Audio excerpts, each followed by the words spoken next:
आज के वीडियो में हम लोग देखेंगे रिवर्स कितने तरह के होते हैं, डेल्टाज कैसे फॉर्म करते हैं, कैसे फॉसिल फ्यूल्स हम लोग को डेल्टाज के पास मिलते हैं, कोई समुद्र से कहीं की नदी कैसे जाके मिलती है, सुंदरबन डेल्टा के बारे में हम लोग जानेंगे, मैनग्रोव फॉरेस्ट कैसे काम करता है, उसका इकोसिस्टम कैसे काम करता है, सो जानेंगे। आइए देखते हैं। सबसे पहले हम लोग देखेंगे रिवर और कितने टाइप्स के रिवर होते हैं। तो देखिए बेसिकली दो तरह के रिवर्स होते हैं, एक होते हैं पेरिनियल रिवर्स, एक होते हैं non perennial rivers. Perennial rivers क्या होता है? वो नदियां जिनमें सालों भर पानी रहे, उन नदियों को हम लोग पेरिनियल रिवर्स बोलते हैं। अब जिस नदी में सालों भर पानी रहेगा उसका मतलब वो नदी का सोर्स जो होगा पानी का, जहाँ से पानी नदी में आ रहा होगा, वो सोर्स का है कि रेगुलर पानी देते रहे। तो ये अधिकतर नदियाँ जो रहती हैं वो ग्लेशियर के पिघलने से बनती हैं। जैसे इंडिया में हिमालय के पास जो बर्फ़ हैं, उस बर्फ़ के पिघलने से कहीं की जो नदियाँ निकलती हैं, जैसे गंगा नदी हो गई, तो ये यमुना नदी हो गई, तो ये जो नदियाँ हैं ये पेरिनियल रिवर्स हैं। इनमें सालों भर पानी रहता है और सालों भर पानी रहने की वजह से इन नदियों का बहाव जो रहता है वो मेंटेन रहता है। दूसरी तरह की नदियाँ होती हैं नॉन पेरिनियल रिवर्स या सीजनल रिवर्स। इसमें क्या होता है कि नदी में साल भर तो पानी नहीं रहता है, बट जब बरसात का मौसम आता है, जब कहीं की बारिश बहुत तेज़ होती है, तो इन नदियों में पानी का बहाव बढ़ जाता है और कुछ महीने तक ये पानी कहीं की रहता है। उसके बाद धीरे धीरे पानी कम होने लगता है, सूखने लगता है। हम लोगों ने देखा दो तरह की नदियाँ होती हैं। अब कैसे ये नदियाँ फ्लो करती हैं, कैसे ये कहे कि मतलब डेल्टास को फॉर्म करती हैं, आइए ये देखते हैं।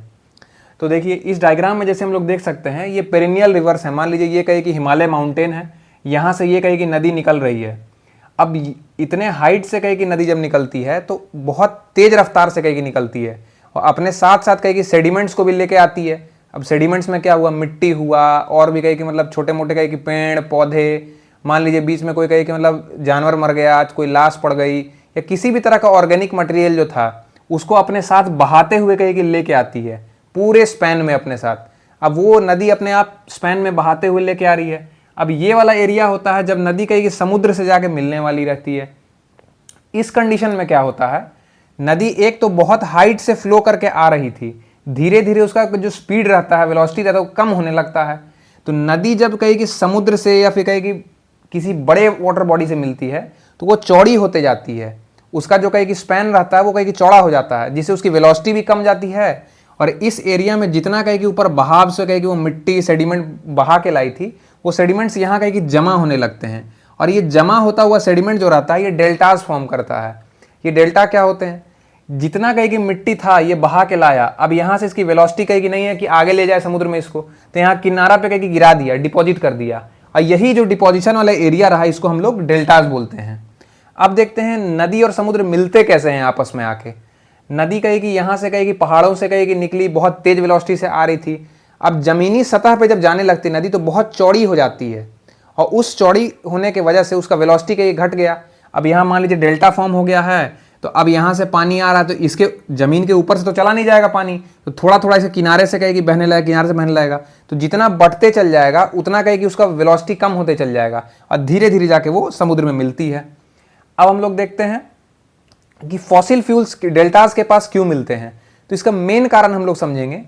ये कहे कि मान लीजिए पेरिनियल रिवर का कहे कि सोर्स था, यहाँ से कहे कि मतलब अपने साथ ऑर्गेनिक मैटर लाया, बड़े बड़े पेड़, बड़े बड़े कहे कि जानवर हो गए, हजारों साल से ये नदियाँ अपने साथ लेके आ रही हैं।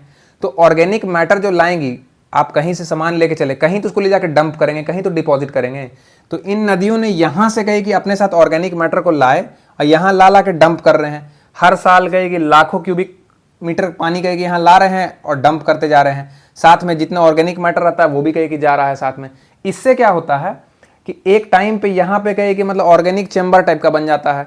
उससे क्या होता है कि फॉसिल फ्यूल क्या होता है, हजारों लाखों साल तक कहे कि कोई जीव जंतु के जो जीवाणु होते हैं वो मरते हैं, नीचे जाते हैं, सेडिमेंट्री रॉक्स में जाते हैं, इग्नियस रॉक के पास जाते हैं, तब भी वहाँ फॉसिल फ्यूल बनता है और सेडिमेंटेशन प्रोसेस से फॉसिल फ्यूल बना और यही फॉसिल फ्यूल हम लोग यहाँ से निकालते हैं। तो जब भी कहे कि नदी और समुद्र मिलती है उस एरिया में कहे कि फॉसिल फ्यूल्स खोजा जाता है और अधिकतर तौर पे ये पाया भी गया कि उस एरिया में फॉसिल फ्यूल मिलने की संभावनाएं ज़्यादा रहती है।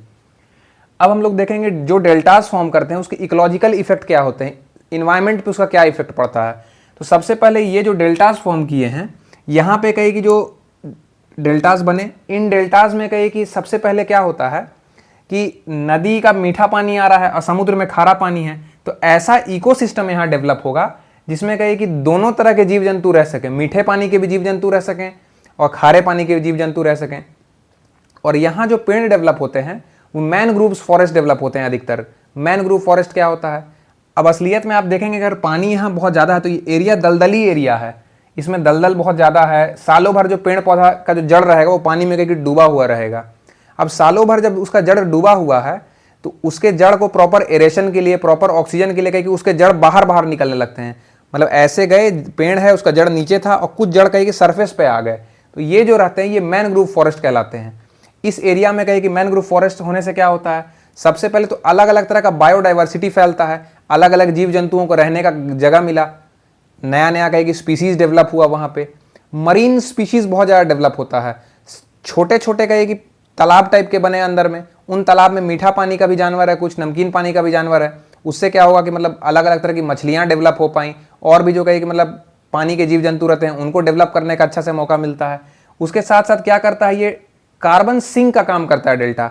कार्बन सिंक का काम कैसे किया, हम लोग हमेशा देखते हैं कि कार्बन फुटप्रिंट को कहीं कम करना है, इकोलॉजिकल बैलेंस मेंटेन करना है, तो ये डेल्टा जो रहता है नेचुरली कार्बन सिंक का काम करता है। सिंक मतलब क्या हुआ, आप अपने घर में देखे होंगे बर्तन धुलते हैं, आप सारा सामान उसमें कहीं डाल दिए, वो सारा सामान एब्जॉर्ब कर लेता है, पानी रहे कचरा रहे कुछ भी एब्जॉर्ब कर लेता है, नीचे नाली की ओर बहा देता है।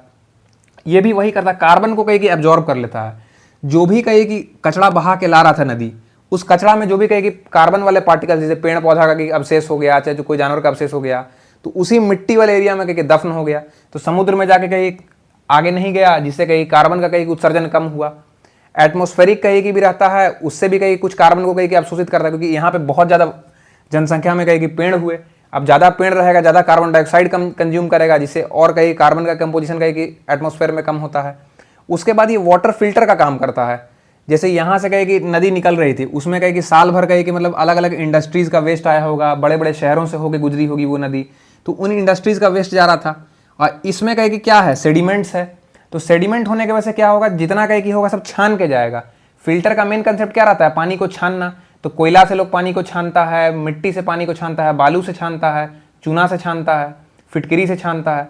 तो वैसे ही इसके अंदर बहुत सारे मिनरल्स के सेडिमेंट्स हैं, तो इसके हो के अगर पानी गुजरती है, इससे थ्रू पास करती है पानी, तो पानी बहुत हद तक साफ होकर समुद्र में मिलती है, जिससे वाटर पोल्यूशन भी कहीं कि बहुत हद तक कहीं कम होता है। और हम लोग अब देखेंगे इंडिया में जो कहीं कि सुंदरबन डेल्टा है उसके बारे में अब जानते हैं। तो देखिए इंडिया में गंगा नदी है, गंगा नदी और उसकी कुछ ट्रिब्यूटरीज नदी हैं, ब्रह्मपुत्र हैं, उसकी कुछ ट्रिब्यूटरीज हैं, सारे मिला के कहीं कि यहाँ पे कहीं कि डेल्टा फॉर्म करते हैं। ये डेल्टा इंडिया और बांग्लादेश के बीच का डेल्टा बनता है। ये डेल्टा 60% कहीं कि लगभग बांग्लादेश में है, 40% कहीं कि इंडिया में है। ये डेल्टा कहीं कि इन्वायरमेंट के लिए बहुत कहीं कि फ्रेंडली है और बहुत सारा इसे इन्वायरमेंट को बेनिफिट हुआ है। इसमें भी कहीं कि मैनग्रोव फॉरेस्ट कहीं कि डेवलप हुआ है। ये जो जमीन रहती है मैनग्रोव फॉरेस्ट की, बहुत फर्टाइल लैंड रहती है। अब फर्टाइल क्यों रहती है, कोई भी कहीं की नदी है अपने साथ सेडिमेंट्स ला रही थी, सारे मिनरल्स हैं, सारा डिकम्पोज कहीं की पार्टिकल्स हैं, जितना आप खाद देते हैं नेचुरल खाद उसमें सब है, और वही सारा खाद वाला जमीन जो है वो कहीं आके जमा हुआ है एक जगह पे। तो जो भी उसमें पेड़ पौधा लगाइएगा, खेती करिएगा, वो कहीं की बहुत फर्टाइल होगा। तो ये जमीन अपने आप में बहुत फर्टाइल लैंड है। दूसरा, ये कोस्ट लाइन के इरोजन से कहीं की बचाती है। जैसे अगर आप कहीं कि ये देखें समुद्र है और ये अगर मान लीजिए जमीन का तट है, नदी का कहीं ये नदी हुआ, जमीन का तट है, अगर यहाँ पे कहीं कि बहुत ज़्यादा वेजिटेशन डेवलप हो जाता है, पेड़ पौधा डेवलप हो जाता है, तो इससे क्या होता है कि समुद्र का पानी बार बार जाके जमीन को कटाई नहीं करेगा। एक समय के बाद कहीं कि जहाँ पेड़ रहेगा उससे टकरा के चीज़ें पानी वापस चला जाएगा और ज़मीन को काटेगी नहीं। वरना क्या होगा, आज कहीं कि ज़मीन यहाँ तक है, अगले बार पानी आया मिट्टी को और बहा तक के लेके चला गया, तो और ज़मीन कम होने लगती है, ज़मीन की कटाई होने लगती है। तो जो मैनग्रोव फॉरेस्ट है वो कहीं कि ज़मीन की कटाई से बचाता है, कोस्ट लाइन इरोजन से बचाता है।